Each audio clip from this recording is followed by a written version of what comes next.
Hey, what's up, everybody? It's Joseph Ward, and welcome to my own The Shoulders of Giants YouTube channel.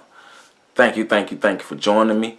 Make sure you subscribe to this channel. Make sure you share this channel. And that notification button, click that notification button so every time I drop a new video, you will know what's going on.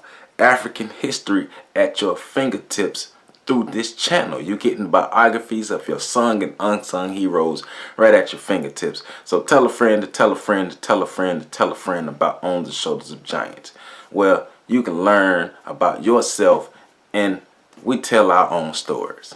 Peace out. Hey, what's up, everybody? Welcome back to my On the Shoulders of Giants YouTube channel. Joseph Ward here. And today, we're just going to jump right into it. Today's video, I want to talk about the power of propaganda, right? And when you have the proper systems and tools and the right people in the right place to push propaganda, propaganda can be very, very powerful. Now, historically, let's look at it, right? Let's look at Nazi Germany, right? And the way propaganda was used, and also look at today and in America, the way that propaganda is used. So, before there was an actual physical confrontation toward the Jews in Germany, the Nazis took out aggressive propaganda campaigns against them, demonizing them, making them seem less than human, depicting them in a bad light. Basically justifying the horror that was to come, right? If you don't understand that piece and how propaganda was used in that setting, then you might not understand what's going on here in America, right? So let's think about the film Birth of a Nation, the original Birth of a Nation, where it depicted a black man as an ultra-sexed, hyper-masculine, hypersexual person who was hell-bent on raping white women. And so basically it depicted the picture of black men being the number one threat to white women. But the real number one threat to white women at that time were white men. But it was a depiction of black men being the number one threat to white women. And so let's also look at different ways propaganda has been used through the movies Birth of a Nation. They created a hotel chain called the Coon Chicken Inn. Go look it up if you don't believe me. The Coon Chicken Inn, when it had this big face of this black person with the exaggerated lips and the hands and things like that.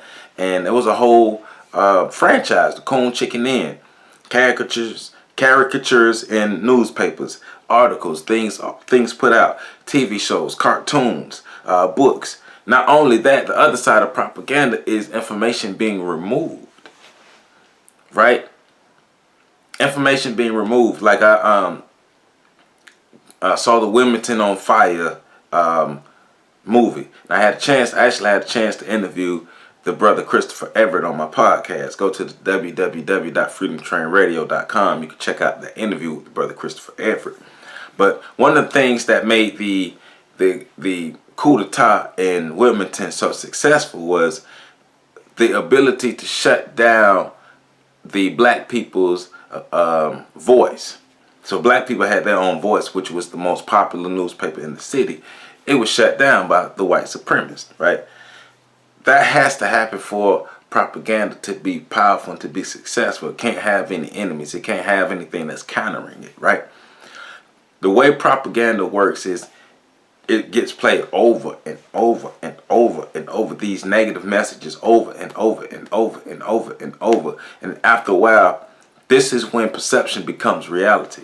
Because the way you perceive me is now the way that I am, or you really believe I exist, or I am even exhibiting these behaviors in some light. That's how some of the stereotypes have become a part of our culture, if you will. Think about it. Some of the negative stereotypes that we joke about or we accept, these behaviors we didn't have before we got here. So why do we have these behaviors now? What's brought these things on to us? Well, it's being under the throes of white supremacy for over 500 years, right?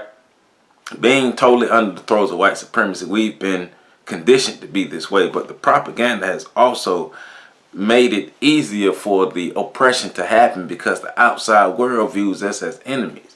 Even look back at the times before Ida B. Wells started writing her narratives about the lynchings that were happening in the South. Even black people who were not in the South thought that the black people who were being lynched were criminals. And until the propaganda was countered, nobody really was opposing the white supremacy because they thought, well, those people are criminals and criminals deserve to be punished. But when they learned that they were not criminals, that's when things changed. When Ida B. Wells was brave enough to write those narratives about the lynchings, that's when things changed. So that's what I'm talking about propaganda. Remember, we've already learned that human beings, our brains can be programmed through words, through pictures and sound. Pictures and sound. Our television is pictures and sound. Music videos, pictures and sound. So when you keep getting messages over and over and over and over and over and over and over, it shapes your being. It shapes your thoughts. It molds you and how you exist, right? That's the power of propaganda, because they already know that pictures and sound is a great way to condition people. They know this. They've already studied all this. It's information that's common, but not as common as you would think it is, or it should be. So the power of propaganda is real, and we have to, as black people in America, we have to come to understand what we're dealing with, and not just overlook things that's just, oh, it's just entertainment, oh, it's just this, oh, it's just jokes and everything. Certain things have its place and times and all, and I get it. But when you recognize that something is wrong, it probably is wrong. When you recognize the negative propaganda, it's most likely negative propaganda. And most people say, well, you can't make everything about race. Well, I didn't make everything about race. White supremacists made everything about race. My job is to make everything about liberation. And when I see things that's blocking my liberation, I'm going to say something. I'm going to do something. Same as when white supremacists see somebody working to break down their white supremacist ways, they do something. They react. But we are more about being proactive.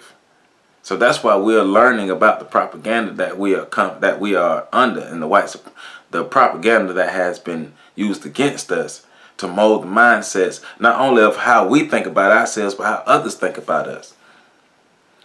Like I tell you, I'm out in my city sometimes, and I'm interacting with white people. Certain songs be playing, and I don't like the song. I don't know the song, and when white people tell you that you're not black because you don't identify with the trap song. When white people tell you that you're not black because you don't identify with the negative aspects of your culture, that's how you know propaganda has worked well. When white people are questioning your blackness because the things that they view as black are usually the negatives of the culture, because the negatives have been romanticized. The negatives have been highlighted so much in various ways that this is the way that people believe that you should act. And when you act the opposite, they look at you like you're not really a part of the culture, like you're not down with the culture. And it's not just white people, it's black people as well. If you don't, like, we have a fascination with poverty. If you didn't come from the struggle, then you're not a real black person. That's bull. Look, being black is not something that's just in a box, right? Blackness is not in a box. Blackness has a wide range. It has global range. So I may not have the same experience as you, but that don't mean my blackness is lessened, right? But that's the power of propaganda, because on the other end, we've been taught that we should embrace poverty. We should not embrace poverty. Poverty is a disease that rots the mind and the soul. We were put on this earth to live in abundance, and that's what we're going to do. But propaganda has taught us that struggling makes us black. Like, it allows us to connect with who we truly are. And we're truly not poor people. We're the richest people on earth. We just have to remember who we are. So I just want to drop that on y'all brains real quick about the power of propaganda. It's not a long video, but we have to understand And let's please study your history. Study your history. Study your history. Study your history. They're trying to erase it, so we need to study it. And I want to show you something. I have my Conversations with Nicole t-shirt. I am excited about it. Make sure you all subscribe to the Conversations with Nicole YouTube channel. I'm excited about my shirt. She's a good friend and I love what she's doing. So Conversations with Nicole, make sure you subscribe to the YouTube channel and check her out. I mean, she's doing beautiful things. So Nicole Everett, yes ma'am. And hey, my book is out, On the Shoulders of Giants Volume 2, Central America. It is out, so make sure you visit my website, www.ontheshoulders1.com, to get your copy. You either go to my nonprofit site, www.ontheshoulders.org, to get it. It's available on Amazon and Kindle. I don't know what's up with the audiobook. I got to get with Amazon on that, but the audiobook coming soon. So remember, once you learn what's going on, once you understand the propaganda, we can better fight it and we can better counter the propaganda, because we need to be telling our own stories, and because of the negative propaganda that we've been thrown up under. So peace out, black power, black love. Let's rise up and do better.